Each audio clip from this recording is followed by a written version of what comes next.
World War II wasn't just fought on battlefields. It was fought in homes, forests and workshops, where ordinary people and soldiers had to think fast, improvise and survive with what they had.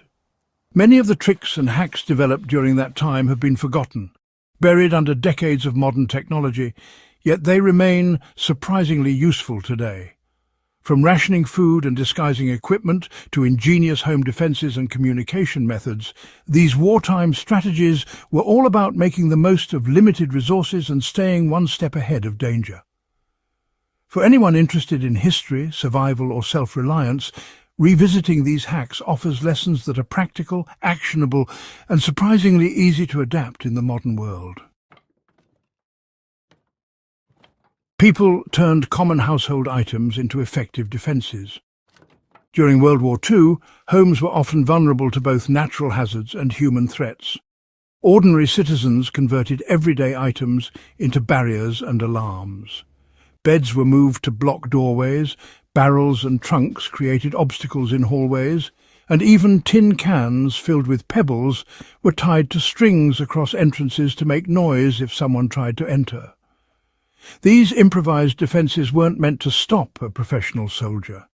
They were meant to delay and alert, giving families precious seconds to react. Today, the same principle can be applied in a homestead or backyard. Simple barriers, noisy tripwires or cluttered but strategic arrangements can slow intruders and give you time to respond, all using items you already have around the house. Soldiers mastered camouflage using local materials. German and Allied troops alike relied on camouflage to survive. Soldiers used burlap, netting and paint to disguise uniforms, equipment and even vehicles.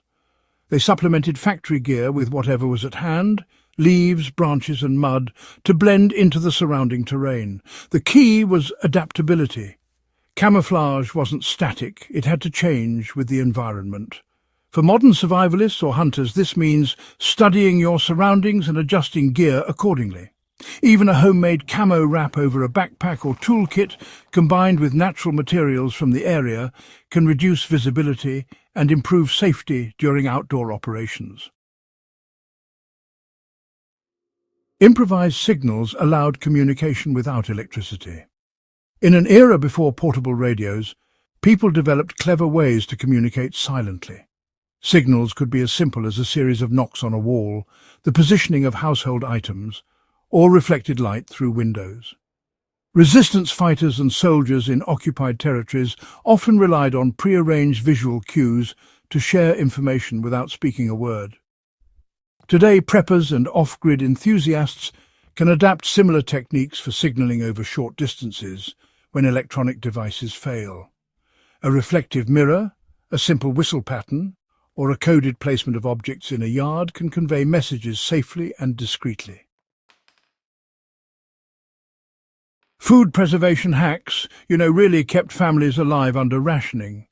During the war, rationing forced households to stretch their limited supplies as far as possible. Folks learned to preserve fruits and vegetables using just minimal equipment. Methods included burying root vegetables in sand to prolong their shelf life, fermenting cabbage into sauerkraut for vitamin C, and drying herbs or fruit over low heat indoors. These low-tech preservation methods, honestly, are still valuable today, especially for gardeners or survivalists looking to store food naturally.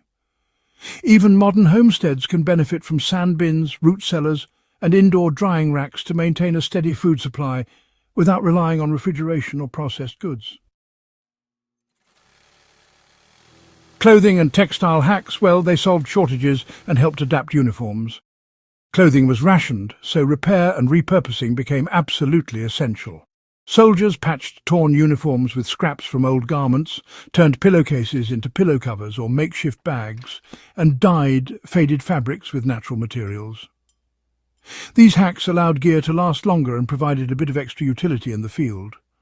For modern gardeners, campers, or anyone interested in preparedness, similar techniques extend the life of worn clothing, turn old fabric into storage bags or camouflage, and reduce waste. A pair of faded pants can be patched and dyed to last another season, or, converted into a utility apron for outdoor work.